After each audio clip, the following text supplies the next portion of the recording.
Hey, this is We the North, an NFC North podcast, and you are listening to the inaugural episode here, listeners. So congratulations, you're witnessing a historical event, and we're glad you can join us here to talk everything NFC North. So right now, this episode is going to be focusing on free agency, but we'll be talking about the draft coming up, offseason programs, a whole bunch of stuff leading up all the way through the season and all the way through a Lions Super Bowl, right, fellas? If you can't tell, I'm Big Z, and I'm a Detroit Lions fan. Just a lifelong one. I love the city of Detroit, love Michigan, everything about it. So that's just a little bit about me, but I'll be representing the Detroit Lions here. Let's take it to Barney. Yep, and I'm Barney Wood. And I'm from Chicago, born and raised, and just here to bear down with Chicago. All right, how about you, Kinger? What's up, squad? It's Kinger, representing the best fan base in the United States. Go Pack Go, representing Green Bay, also out of Chicago, Illinois. And then last but not least, we got Remy. What's going on, guys? I'm Remy. I'm from Iowa, Dubuque, Iowa, and I am representing the Vikings, Skull Vikes, Skull to the Bowl, Purple Rain in control. Let's go. All right, and then I want to also mention our producer, Kid J. He'll be chiming in here maybe every once in a while. Maybe we got an error or something like that, just to correct us, keep us in our ways. But he'll be doing a lot of work behind the scenes. I'm really appreciate him. Kid J, introduce yourself, man. I'm Kid J. I'm the producer of the podcast. I'm here to keep these guys in line and have some fun. All right, sounds good, Kid J. So that's everybody. I'm sure you get to know us a lot more going forward here. So to get this podcast started, before we focus on free agency, there's one thing I wanted to bring up, and that was the NFL draft and kind of the coronavirus impact on it all. So the NFL GMs last week voted against having the NFL draft on its current date, which is the end of April here, the very last weekend of April. But the NFL said, screw it. They have all the say, regardless of how many GMs vote against it. And the NFL draft is still happening. It's still going to be the same timeline and everything like that. It's just going to be done virtually, not in person whatsoever. So I just want to get the opinions, and I'm going to throw it out to Barney first in terms of what do you think about this? The NFL draft staying where it's at, despite the GM saying no. I think it's exciting. In terms of a draft, this is one we've never had before. This is a new experience.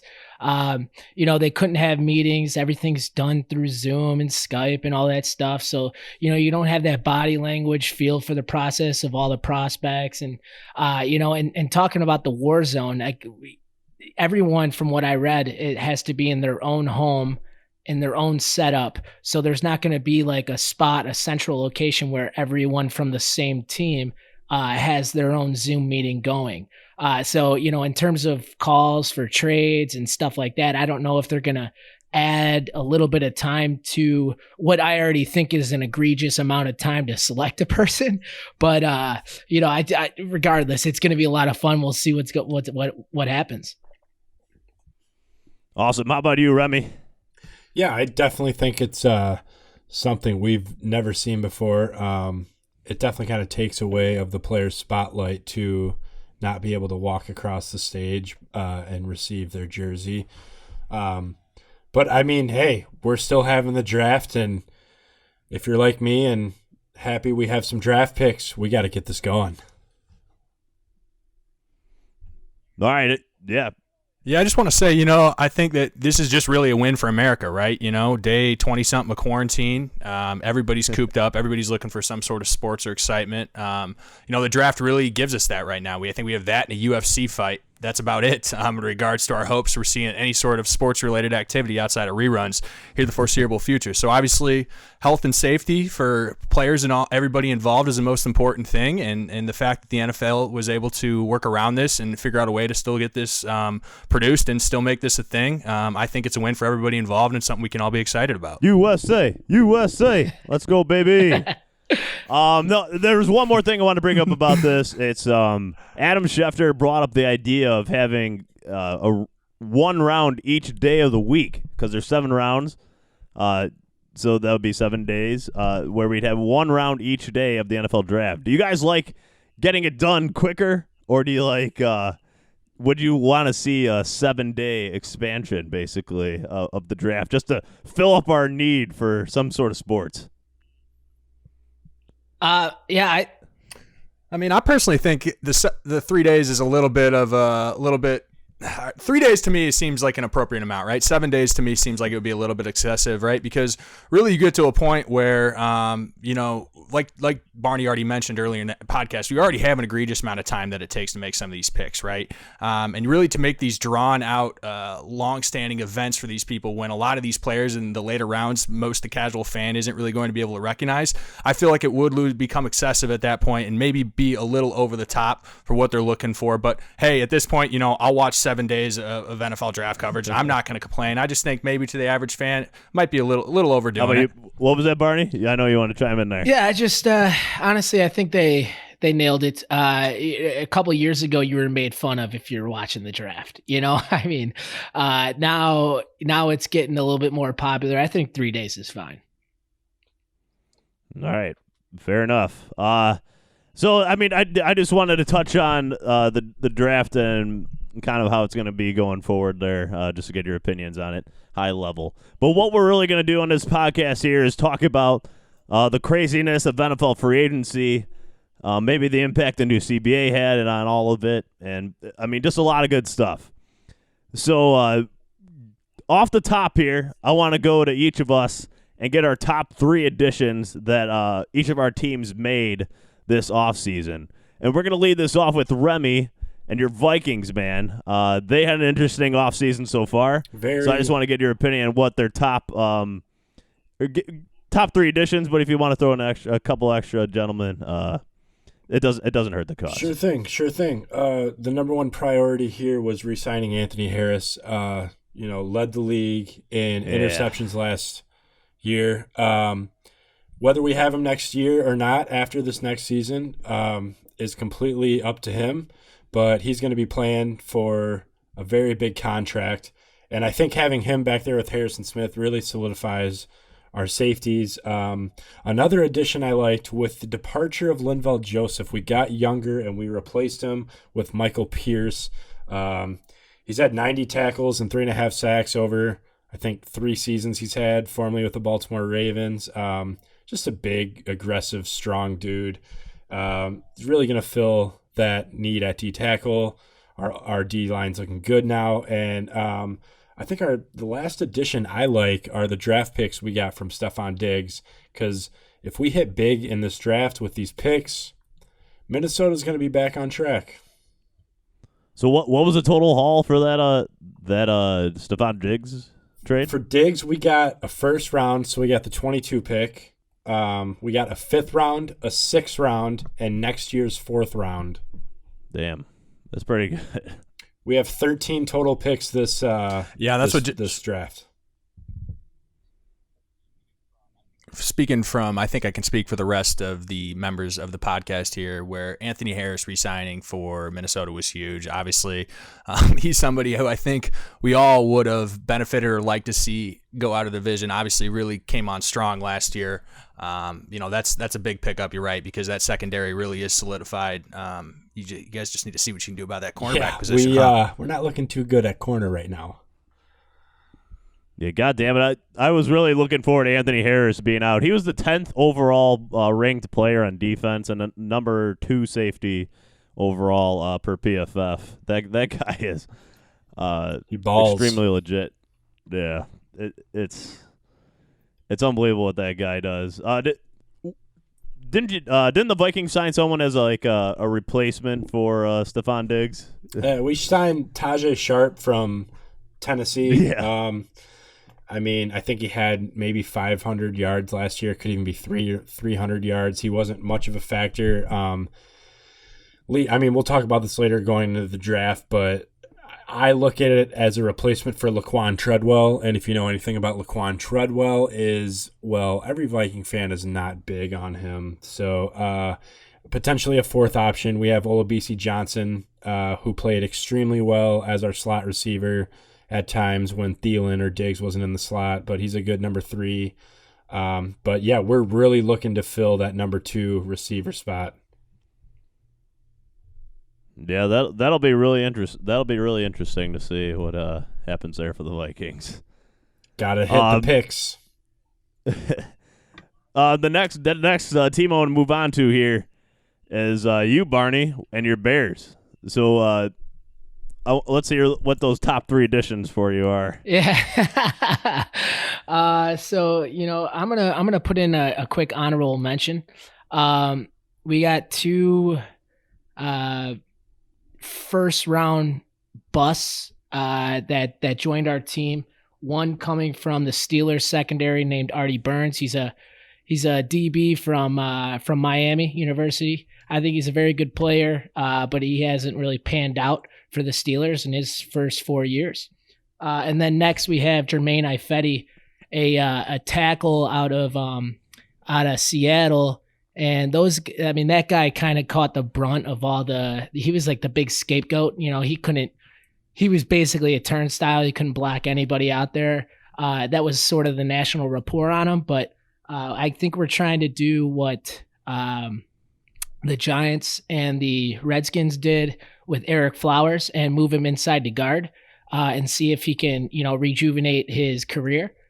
So I'm kind of hoping, because right now we have a defensive tackle converted to a guard playing guard for us, and that's not good, ever.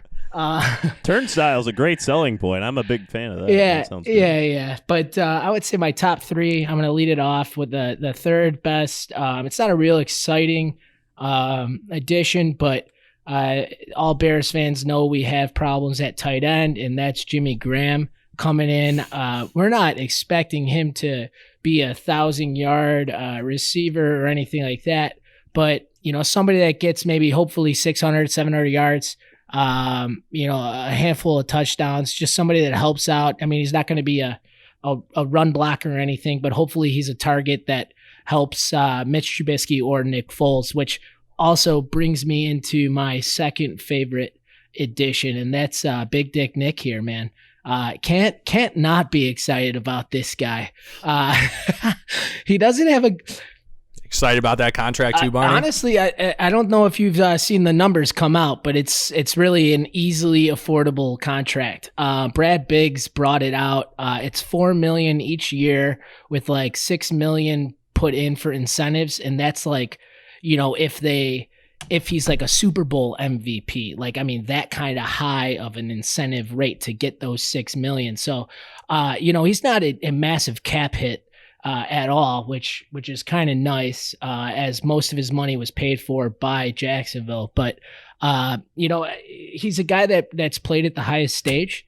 He's beat the best coach, best team, in my opinion, in the last 20 years.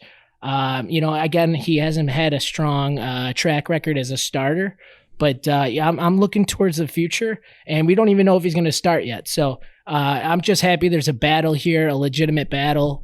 Mitch Trubisky, hopefully that brings out the best in him.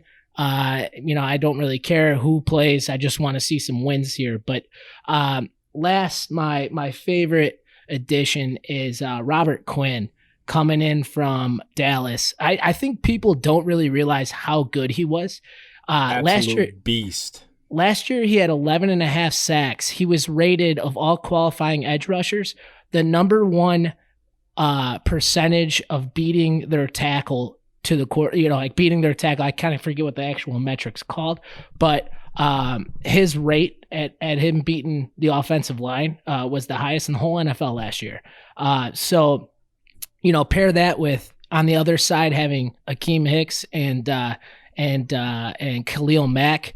That's just something we haven't had with Leonard Floyd, who is there, who had 3.5 sacks last year. So I think our philosophy on defense is very clear. It's that we're gonna come, and we're gonna fucking come hard. So we're coming after you guys, and I hope you guys can bring it. Oh boy! If it's one line that can do it, speaking from a Viking fan, I think that is a scary line. So, Barney, as far as the tight end position, do you think Jimmy Graham's going to get more? So, Trey Burton, 14 catches, 84 yards. Adam Shaheen, 74 yards and 9 catches. I think Brownnecker was a tight end, right? 6 catches for 59. JP Holtz. Yeah, I mean, yeah. If it were my team, we're looking at like 300 combined yards by like 5 different guys here. Yeah, I mean, we're talking about people who just couldn't stay on the field at all. And in my opinion, well, I don't want to go there. They're my team. So, we got Jimmy Graham. There's one thing that he's done is he stays on the field. And so, again, we're not looking for him to be Jimmy Graham from the Saints. Nobody's asking him to be that. We're just asking him to move some chains every once in a while. And when you're on an offense as stale as the Bears were last year, I mean, if you can't understand why I got a smile on my face just to have this guy on our team, I don't know, man. I mean, I don't know what you're watching. It doesn't take a lot to make you happy, it sounds like. No. Yeah, I can tell you Jimmy Graham's staying on the field too, because I can tell you what, that man is not seeking out contact no matter what. You want him to block somebody? No chance. He wants nothing to do with that. So the Bears are in the market for overpaying tight ends that provide little to no production. The same thing's going to continue to happen again this year. We'll see exactly. We'll see if anything's any different from his time in Green Bay, but I'm not anticipating it. All right, Let's just say that. You're talking a little shit. You kind of sound like you want to jump in a bet to see whose tight end has more touchdowns by the end of the year. Now, are you going to walk this one back? Yeah, again, I can't be talking about any tight end power out of Green Bay at the moment, so I'll let you guys have that one. But again, I don't think Jimmy Graham is going to be the Bears' answer. That's over for sure. under 5 touchdowns for Jimmy Graham. What's your prediction? Anyone? I'll go over. Over 5 tutties. Man, 5 sounds about right. I got 4. I got 4 touchdowns, Jimmy Graham. All right. I'm gonna probably have to go with 4. This is gonna be fun for me to circle back to this episode after like week 10 when he's already got 4. All right, Barney. I bet you T.J. Hawkinson scores more touchdowns than Jimmy Graham. Hey, you got yourself a goddamn bet. We'll come up with terms later, but yeah, Hawkinson's good. That's all right. Tight end you, Iowa baby. Hey, I love all the attention, but let's move this on to the Packers and see what their 3 additions are. All right, man, take it, Kinger. Yeah, so I mean, I can say that, if we're talking about making any big offseason splashes this year, the Green Bay Packers, this was not the year that we did it. After the tremendous offseason that the Packers had last year, with our big 3 additions on defense with Zadarius Smith, Preston Smith, and Adrian Amos, cap space was looking a little bit iffy this year for the Packers. So there were some pretty, significant losses with some key players that have been a part of the organization for the last few years. So they did have to go out and make some moves. Nothing real splashy. I guess the biggest move you could say that they've made this year, and probably the most important, was signing Christian Kirksey from Cleveland. 2014 third-round draft pick to the Browns, played under Mike Pettin when he was there. Really showed a lot of promise his first couple years in the league. Was third in tackles in 2016 or 2017, and then 5th in 2018. Really banged up the last 2 seasons. Only played 2 games in 2019, but really showed a lot of promise. Got him on a team-friendly contract, 2-year, $13 million, $4 million guarantee to that, with a lot of incentive pay. So I'm excited about that. He's healthy. Hopefully going to come in and bring some speed and some hard hitting that's been lacking from the linebacker position in Green Bay for a while now. So excited to see him in there. And then really from there, we added just, really depth in looking for some guys that can come in and hopefully provide some contributions outside of our key role players. We've got our number ones in place with Rodgers, Jones, and Adams, and then additionally went out and picked up Devin Funchess as another wide receiver option. 1 year, $2.5 million contract, $1.3 million base.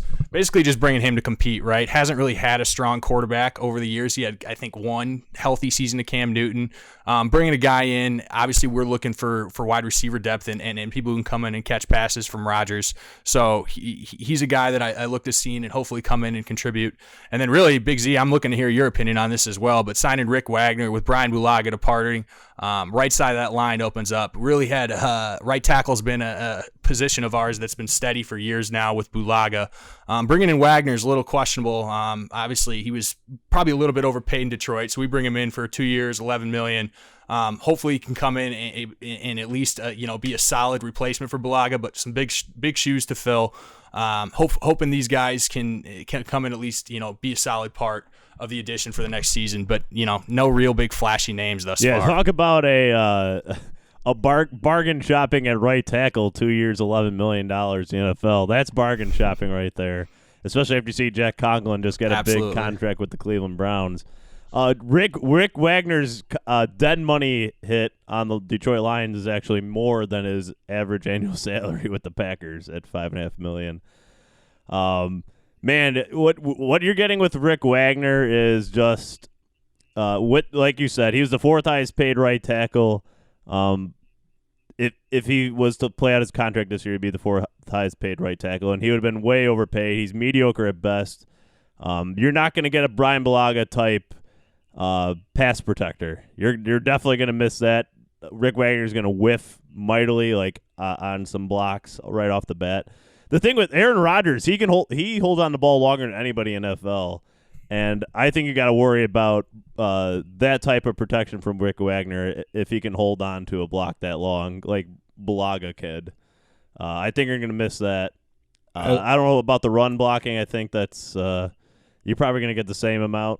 I don't know how he fits in that Packers offense in terms of run blocking, but from a pass blocking perspective, you're definitely going to have a big drop off at right tackle. Well, hopefully he's a Wisconsin boy, Wisconsin native, so hopefully we can come in and resurge that career, and at least he can provide us some sort of stopgap for us, whether we go out and draft or when we decide to go out and draft a new tackle for the future. Big Z, back to your point about Rodgers holding on the ball and having some good blockers. I think you meant good holding. That's true. I love That's the fair. I love That's the very Kinger. fair. No, that's just elite line play, elite tackle play. That's what you get when you have two of the best. You give me a break. That Monday night game is one of the biggest egregious mishandles of officiating in NFL history. Guys, we don't need to go back and check the tape on all of our teams here, right? I got no comment on that particular matter. We all know, what the reality was, but let's just say we don't need to go check the tape. And for the on listeners, the play that we're talking about is the two hands to the face penalties that Trey Flowers, quote unquote, hands to the face. Trey Flowers of the Detroit Lions had when he in crucial time. When they sacked Aaron Rodgers, they threw out the flag. So obviously Big Z hasn't gotten over that since he wishes his Detroit Lions won 7 games last year instead. So. Talk about a season-defining outcome. I think that was it to a large degree. Who knows what happens? We're sitting at 3-1 in first place by a wide margin in the NFC North at that point. Instead, we dropped the 2-1 or whatever the hell. We had that weird ass tie that we shouldn't. I totally agree. If you guys won that game, you would be picking at 4th or 5th instead of 3rd now.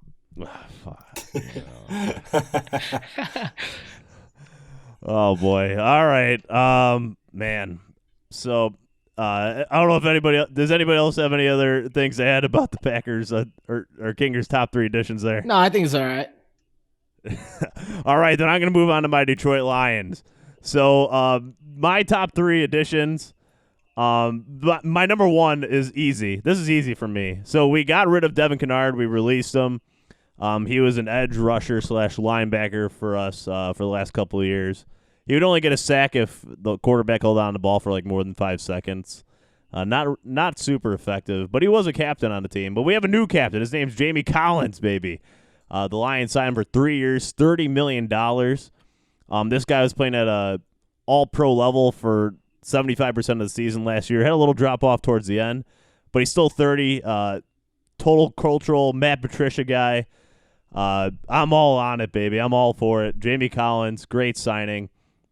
The second one and is so we traded Darius Slay. We'll talk about that later. Desmond Trufant signing for 2 years, $21 million. I love it. This guy can play at an all-pro level at times. He's just got to stay healthy. He missed several games last year, but, man, I really like this guy. He graded out 90 and above on PFF.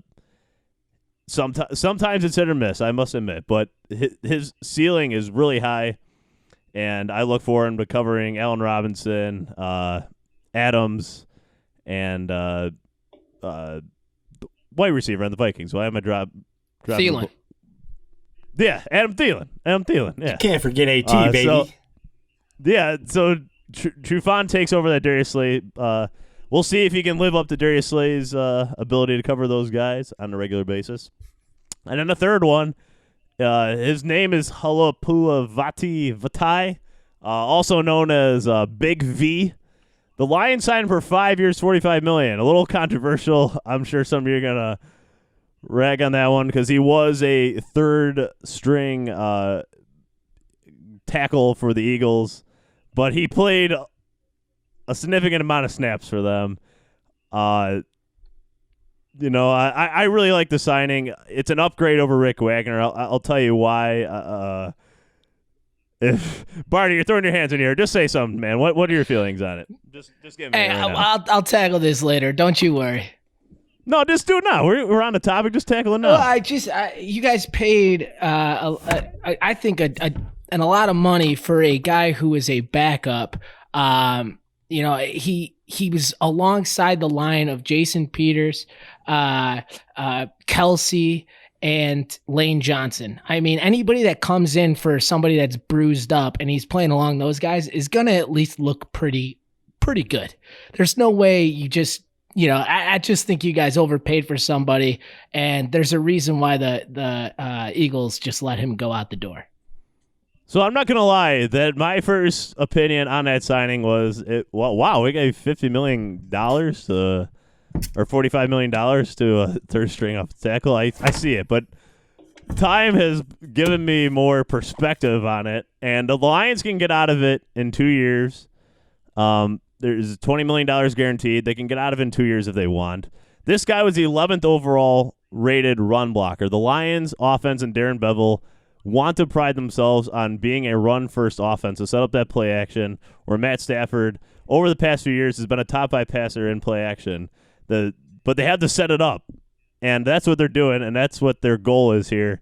So I actually like that, and his pass blocking ability is on par with Rick Wagner, and he's a young guy too, so there's a lot of promise there. And with the new CBA, a 5-year contract can look really friendly. I like the upside. And they can get out of it in 2 years. That's the big thing here. You talk about the Robert Quinn deal. It's kind of the same thing here in terms of the contract is bigger than the reality. Right. The overall arching numbers are bigger than the actual reality of the contracts. Right. Where they can get out of it sooner than people think. So that's why I can defend this move, and I like the upside for it, especially for the run blocking ability. And Kinger. Look out for that, that opening flea flicker again next year. I don't. I think the second time will end in a different results than the previous. We'll see. But if there's anybody that the Lions need to establish a run on, is against the Vikings, because their pass rush has just absolutely decimated us for years, and that's the team that we need to worry about most in terms of establishing the run against, because they have just absolutely destroyed us. When you have a good line and good linebackers that Mike Zimmer just puts together, man. I know, man. It's unbelievable. But I want to kind of transition to that because there's a subtraction from the Minnesota Vikings. So we're moving on to top 3 subtractions.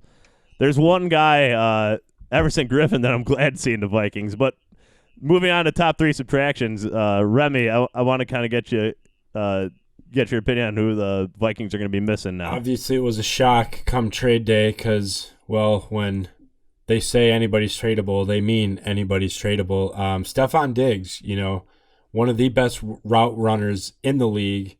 He went out there every play and played his heart out. there was reports out of OTAs of last year saying he didn't like the way the offense was going because Dalvin Cook, they were looking to run the ball more, and Adam Thielen emerged. To me personally, I think that sounds selfish, but when he went out there, he made plays, and we all remember the Minneapolis Miracle. So he's definitely going to hurt because we need to fill another void at wide receiver. And then I'm going to go with not just one person, but I'm going to categorize our corners, because as of right now, our starting cornerback is Mike Hughes, who had come off ACL surgery and has 5 career starts. So we lost Waynes, Xavier Rhodes, and Mackenzie Alexander. Rhodes went to the Colts. Waynes and Alexander teamed up and went to the Bengals. This is why we need to hit big in the draft for our corners, because we have none. We will get thrown on for 500 yards each game if we don't address the corners. And then last but not least, we lost 2 backup pretty solid safeties. We lost Andrew Sendejo to Cleveland and J-Ron Curse to the Lions. You guys are going to love J-Ron. And outside of Harrison Smith and Anthony Harris, we have no backup safeties, which talk in Minnesota is we would really love to draft Antoine Winfield Jr. Yeah, I like that guy, actually. That's an interesting draft prospect right there. He went to Minnesota, right? He went to Minnesota, and his dad is the legendary Antoine Winfield. Yeah, that's right. Yeah, yeah. I mean, is anybody gonna chime in if you want? But I'm just glad to see Everson Griffin gone. That's my number one guy I want to see gone. See, I'm not as torn with Everson, because when it's 3rd and 5 and we're up maybe 3 points and we're on defense, Everson will jump off sides and give them the first down. So you've seen it all throughout his career. He's anticipated, and I don't know. I'm glad he's gone. We need to replace him as well.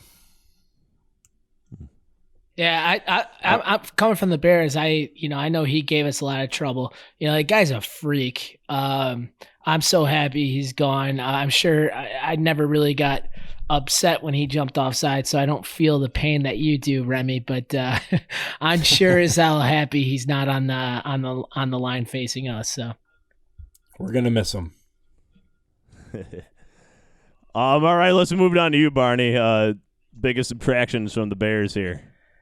Honestly, we had about 8 guys take the boat out, and I think basically all of them are pretty replaceable.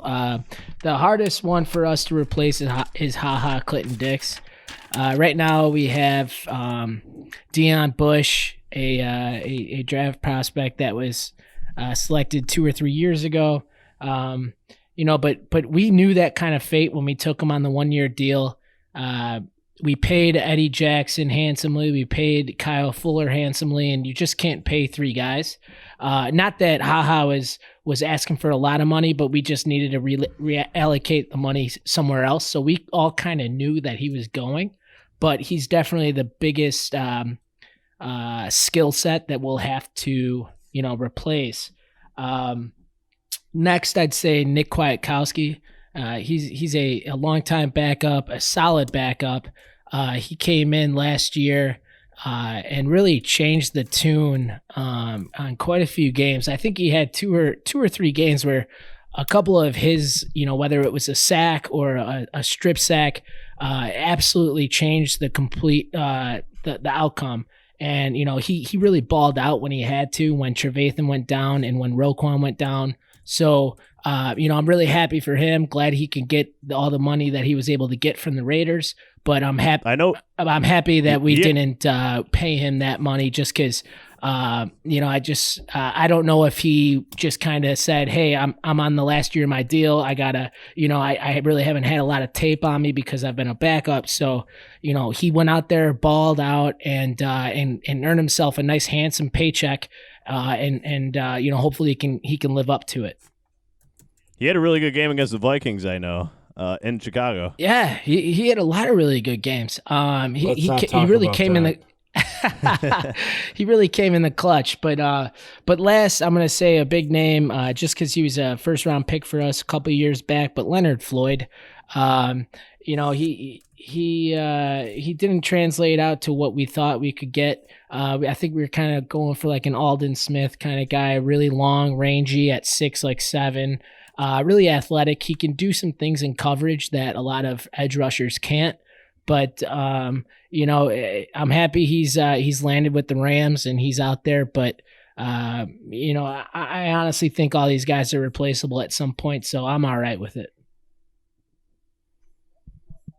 Yeah, I think Kwiatkowski and both those, I do think are significant losses for the Bears. Obviously, you mentioned the it really just came down to money, and the Bears already kind of investing in the Eddie Jackson and not enough money to pay everybody. But obviously, that's going to be a position that the Bears got to be looking at.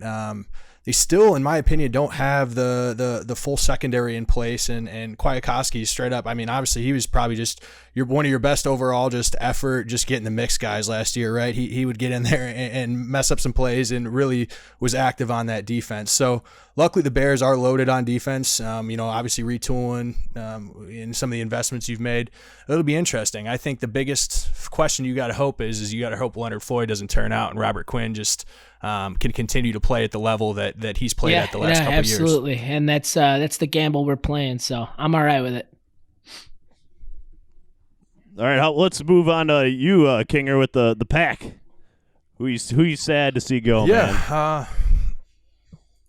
They, like I said, they had some significant losses. None bigger really than Brian Bulaga, right? Our longtime right tackle.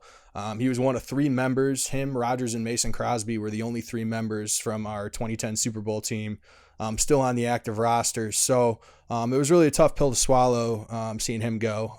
Really going to miss the Brian Bulaga hour, the famous introductions that he gives and all that we all are get a privilege to watch when the Packers are on national television. So, obviously he's been an elite pass blocker over the years, as you guys mentioned, and holding blocks 3 to 5 seconds. When he's been healthy, he's been one of the best offensive tackles in the league for years to come. Obviously battled some injuries, but he will be missed, and it's sad to really see, the one of the three members from that Super Bowl team leave the organization. So, I wish him the best in LA. Obviously, always going to be a great Packer and well respected in Green Bay. And then, quietly, another addition, which, he's a good player. Never really thought he could be an elite NFL player, but will miss his production, and that is Blake Martinez. Signing with the Giants, brought in Kirksey, obviously, to replace him. But the last 3 years, he's been top 3 in the league in tackles every single season. And then during that same stretch, he's actually led the NFL in tackles. So, not elite speed, not an elite run defender, not a sure tackler either, but the man also gets in the mix, right? And he's been active and obviously a big part of that defense for a position that hasn't been a strength of ours for the last few years. And then finally, right, a guy where, again, he's not going to make a big impact, but he's made some big plays over the year. None bigger than that fantastic catch to open up the 100 season versus the Bears a couple years ago. But that's Geronimo Allison, obviously staying with the division, going to Detroit. But wide receiver depth, I never really felt that he had the full opportunity in Green Bay with what was thrown at him. He's been reliable, had a huge catch against the Eagles to keep us in that game, has come up with some big catches, some drops over the years, but wide receiver help is Devin Funchess going to be an upgrade from him? That's to be determined. So the depth there is still a question, and we'll see if it was a good decision to let him go or not. Yeah, was Devin Funchess hurt last year? I'm trying to remember off the top of my head. Yes, he was on. Yeah, he signed with the Colts, and I believe he played 1 or 2 games, and then was on IR for the rest of the season. So, haven't really seen tape of him in a couple years. I don't think Geronimo Allison. I mean, don't get me wrong. Every time I say that name or hear that name, I think about that 45-yard bomb. But honestly, Aaron Rodgers has a way with making mediocre players play well, right, or step up into big moments. So I really don't think I think it's you guys made a lot of lateral moves only because like this offseason you got, like you said, last year you guys had such an expensive year. You guys brought in a lot of good top talent. This year you didn't it wasn't in the cards, right? So I think you guys did good with that. Funchess, I think he he'll adequately, as long as he can play, right? I mean, the best ability is availability, right? So if he's on the field, Right. I think he's going to be just as good as Geronimo Allison would have been, So I think you guys did just fine. All right, so I'll move on and I'll finish off this topic with the Detroit Lions. Now, the Lions have had a very busy offseason, so I might add in a few names here besides three. So the big one that we lost, and I don't understand still why the Lions did never figure out a way to keep this guy on the roster, is Graham Glasgow. He goes to the Broncos on a 4-year, $44 million deal. The guy was super reliable center/guard for the Lions for the last 3 to 4 years. I don't understand why they couldn't sign him at that deal. I would really like to see him back with the Lions, but he will no longer be there.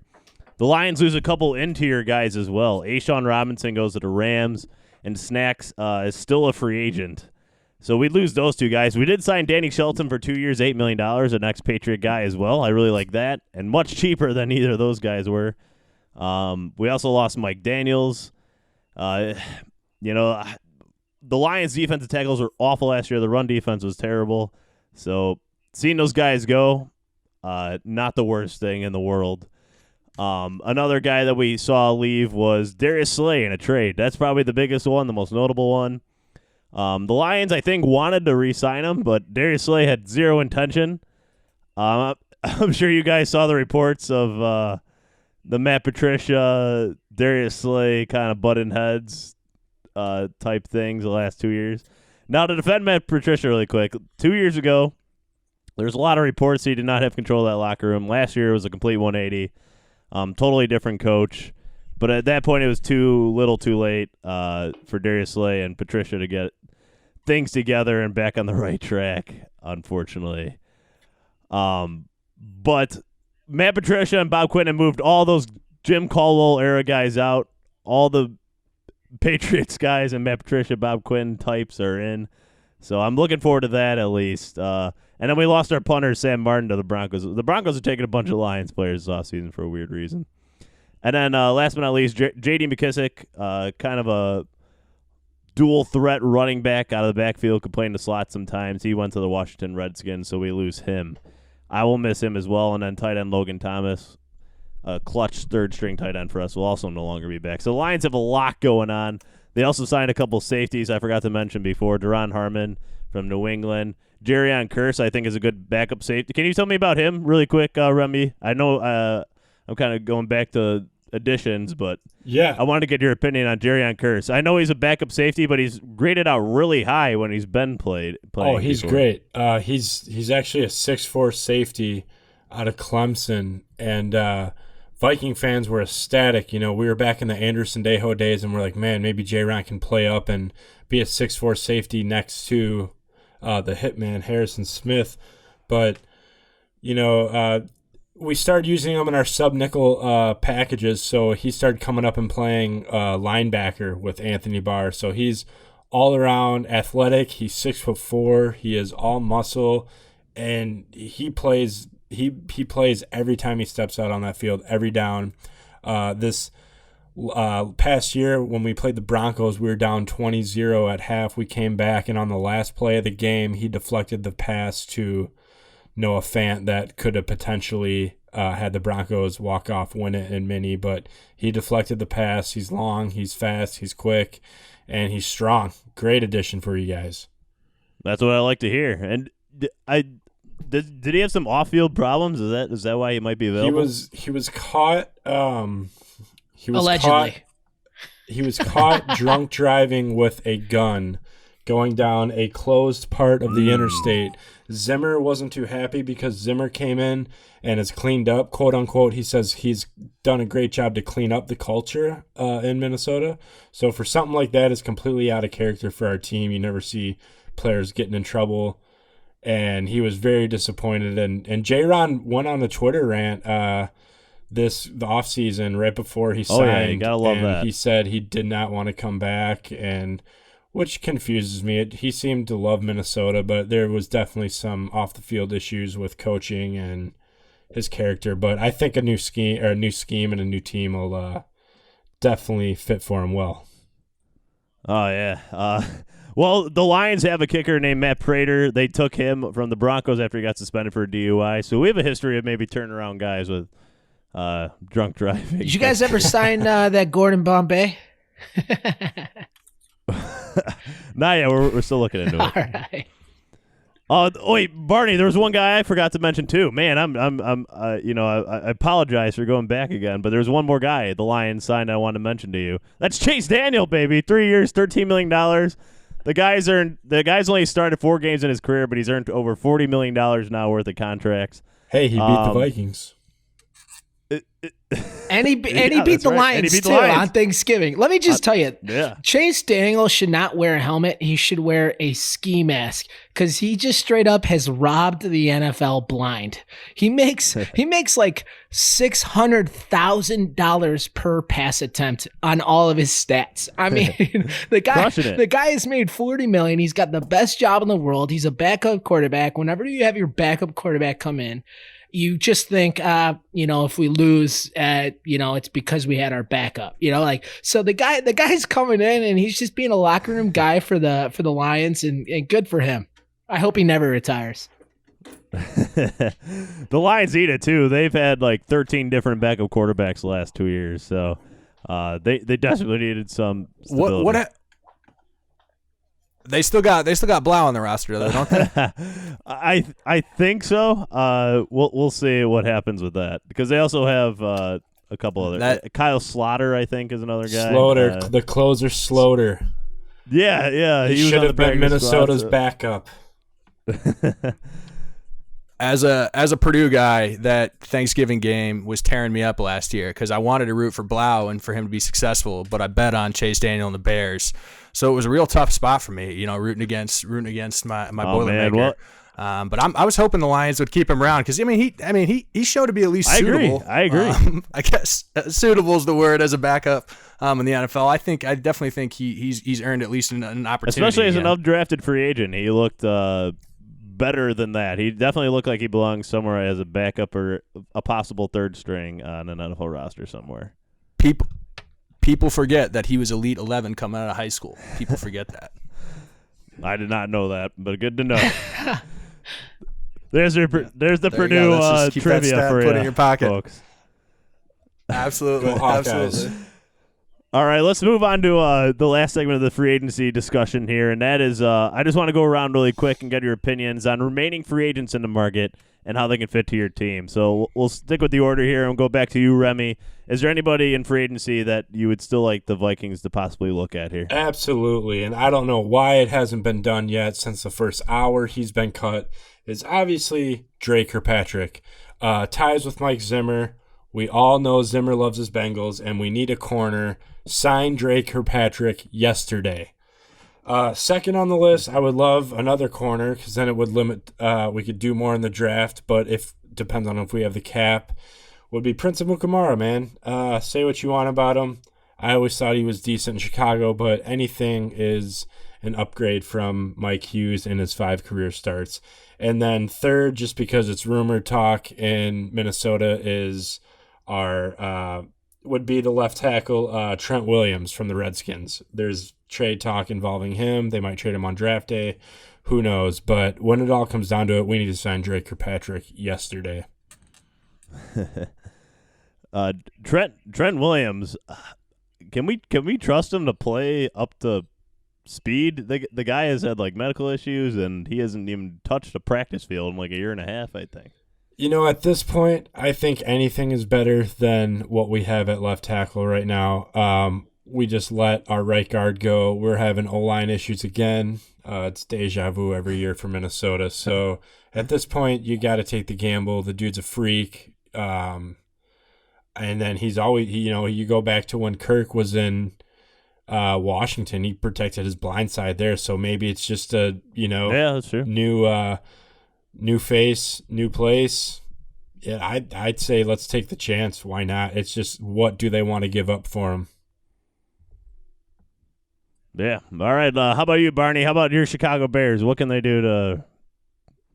Who's out there remaining? Honestly, I think there's 2 things I want to see happen. Well, first, obviously a solid draft. I think we just got to work on our offensive line and our secondary, most importantly. If we're looking at the free agency, there's a prospect out of I think he was with Oakland last year. I don't know if I'm saying his name right, but Osemele Kalichi or something like that. Great offensive lineman. Yeah, I mean he's solid. He would definitely fill a void. Like I said, we have a converted defensive tackle as our guard, and that's why we got blew up by a lot of defensive line players last year. But we're not in the market for somebody big. We're just so if we wanted to make a solid just depth addition, that I think he would be pretty good. But honestly, aside from grabbing somebody new, one thing that I think a lot of Bears fans are looking forward to is extending Allen Robinson. I think he's severely underrated. I think he's one of the best route runners in the league. He's got a long size body. He really knows how to box people out. If we can get a deal done before the season or before the end of the season, we avoid giving top money type deals, because that's what extensions really are, but they want the guarantee before they go out on the field and get a little bit more money. I would love to see final year of the contract. I gotta check that again. I know we signed him. I'm pretty sure we signed him to a 3-year contract, and we've had him for 2 so far. So, I think he's contract year. Yeah, I think this is his contract year. I'd love for us to get this done before, just because I think he really is phenomenal. And I would really hate to, because we're already kind of strapped for the next couple of years. I'd really hate for us not to get a deal done and let that go on, because I think he'll hit, regardless of who he has at quarterback. I mean, he had Blake Bortles, he had 1,400 yards, right? I mean, he's a very good wide receiver, and I hope he doesn't hit free agency, because I think he'll absolutely get paid. So from the Bears, I just want us to retain him and get him paid now. And you're right, it was a 3-year, $42 million contract for Allen Robinson. Just to well worth every penny. But Barney, I was waiting for you to throw out Jameis Winston. I thought you were a big Jameis guy for the Bears. Yeah. Hey, I am. And if Jabu wants, if he wants, to come on to Chicago, I got a spare bedroom. All right, like I'll take care of him. He's the most and some crab legs. Yes, absolutely. He's the most exciting quarterback in the league, even more than Mahomes, in my opinion, because and I say this, I'm not even kidding. I mean, in terms of just excitement, for us NFC North guys, when we had the red zone on, right? And we don't really care what's going on. We're usually checking fantasy or stuff like that. But when Jamie's just, he scores points, whether that's for his team or for the other team, that's debatable, but he scores a lot of points. And, I would have loved him before the Nick Foles acquisition. That was my guy. I wanted Jameis Winston, because when you look at what we had the last 2 years, every Bears fan will tell you that if there's one trait we could describe our offense is, it was a little stale, and so even if it was just Jamie's going out there and throwing a couple picks and whatnot, I would have welcomed it, because he still would have thrown for a lot of yards. So I'll let that one slide though. All right, let's move on to Green Bay with you, Kinger. Yeah, I mean, again, I don't think the Packers are really in a position where they're going to make any too big a move or splash here this late in the game. But just from my perspective, a couple guys that I think would be assets to the team and guys who are still available that, I'd be more than okay with them making a run at. Obviously, number one is Tramon Williams. Longtime Packer, bounced around for a few years, was in Cleveland, obviously with Pettin, and then back in Green Bay. I think at this point he might actually be the oldest cornerback in the NFL. I think we're at that point now. But he was still very solid for the Packers last year. You can play him both outside and in the slot. Been moved around and kind of a utility tool in that secondary for Mike Pettin. Still unsigned. I think we could get him on a very team-friendly deal to finish out his career. Secondary's still a little shaky for Green Bay. We've got some players, but still big play prone, and just adding bodies back there and a proven vet. I'd be okay with that again. And then just the other guy that I'd love just to see him make a run at, because they're still in a position where we don't have a lot of tight end help, and that would be Delaney Walker. With Jimmy Graham leaving, we've got a lot. I think Green Bay has 6 tight ends on the roster, but nobody really that's proven at all. We've got an excellent run blocking tight end in Mercedes Lewis, proven vet, and then we drafted the tight end out of Texas A&M last year, Jay Sternberger, who we anticipate to come in and play a significant role in the offense. But getting Delaney Walker in there, he's a proven vet. He obviously hurt last year with the, I think, dislocated ankle, but that man's a baller, and he can catch some passes from Aaron Rodgers, and I think would be a nice addition to that offense. We really haven't had a tight end threat, legitimate one, in a couple of years. Whatever you do, please, please, please do not draft Thaddeus Moss, because I cannot see Randy Moss's son in a Packer uniform ever. Don't worry, you'll see him in the Bears uniform. Hey, if Thaddeus Moss wants to come play in Green Bay, I'm A-okay with that. That's for sure. But yeah, the tight end position, that's what we just talked about Pat earlier. Green Bay is not in a position right now where that's a threat. So I anticipate moves being made in that position going forward. All right, so just to wrap up this segment, I'm going to go with the Detroit Lions here and just throw in a couple names. So the Lions are still looking for a second cornerback. They do have Amani Oruwariye to possibly fill that need, but a couple names still floating out there that I wanted to mention.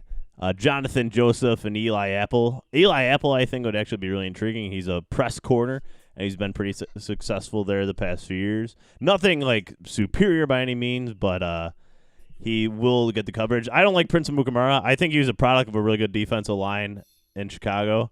I don't actually think he's that good of a cornerback. I feel like half the league could have played top-tier cornerback in Chicago with that defensive line the past couple of years. So I would avoid him. But a guy like Eli Apple, who's had a lot of experience in tight press coverage, definitely fits the Lions scheme.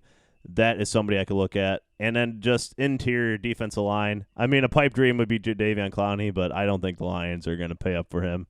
How is he not? But on that's team not even yet? interior. That's out. That's on the edge. Mike Daniels, I could see coming back. He was on the Lions last year. Call Matt Patricia a genius. One of the few people in the NFL to believe that at this time, with the way the Lions defense has been played the last couple of years.